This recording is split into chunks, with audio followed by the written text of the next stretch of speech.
Hello viewers, আসসালামু আলাইকুম। Welcome to my channel bank info. Banking জগতের আপডেট নিয়ে কথা বলি আমি মামুনুর রশিদ। তো আজকে আরেকটা নতুন ভিডিও নিয়ে আপনাদের সামনে উপস্থিত হলাম।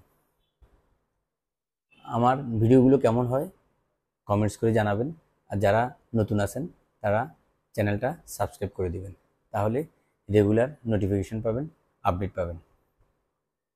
ইসলামী ব্যাংকের ভেরিফাইড ফেসবুক পেজটা হ্যাক হয়েছে।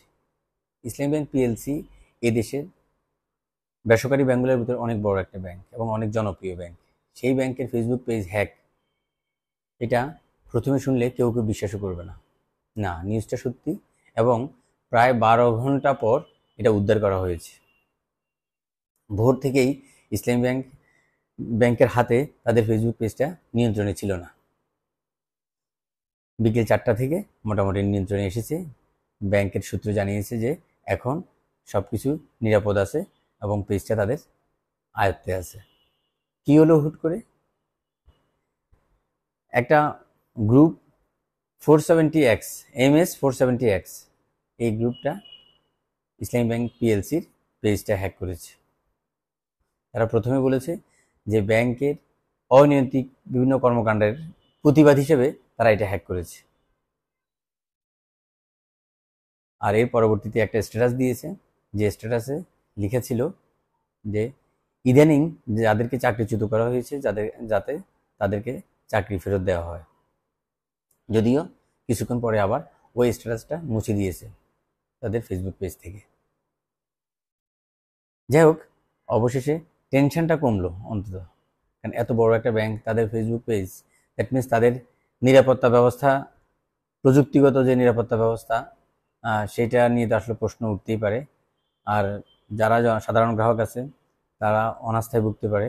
তো যাই হোক, ইসলামী ব্যাংক মোটামুটি পরিস্থিতিটা সামলে নিয়েছে। কিন্তু এখন কথা হচ্ছে আসলে কি হচ্ছে ওখানে, কেন এই ধরনের সমস্যা হলো।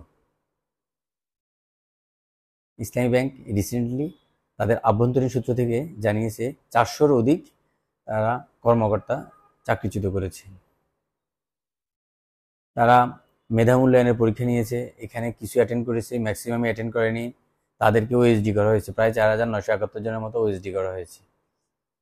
আর এই পরীক্ষার প্রতিবাদ যারা করেছে সরাসরি, সেখান থেকে 200 জনকে প্রথমে বরখাস্ত করেছে, পরবর্তীতে আন্দোলন গ্রুপ থেকে আরও 200 জনকে বরখাস্ত করা হয়েছে। 400-র উপরে বরখাস্ত করা হয়েছে, 4,971 জনকে ওএসডি করা হয়েছে।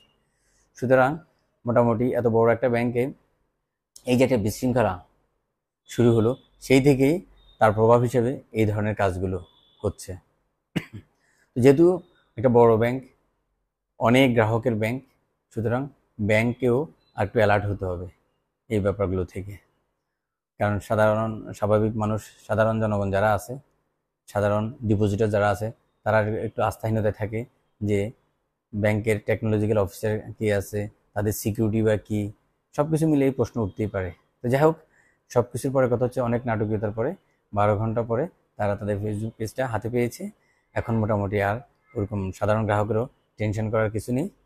তবে ইসলামী ব্যাংকের আভ্যন্তরীণ সূত্র থেকে জানিয়েছে যে তাদের যে চাকরিচ্যুতি যে ব্যাপারটা, এটা তাদের আভ্যন্তরীণ পলিসি। আর বাংলাদেশ ব্যাংকও বলেছে সব কিছু পলিসি থাকতে পারে, একটা বেসরকারি ব্যাংক তাদের নিয়মেই চলবে, তবে আনইথিক্যাল কোনো কিছু যাতে না হয়। আর আমরাও আশা করব যে আনইথিক্যাল কিছু ইসলামী ব্যাংক করবে না। তো আজ এ পর্যন্তই। আমার ভিডিও ভালো লাগলে লাইক করবেন, কমেন্টস করবেন, আর শেয়ার দিবেন।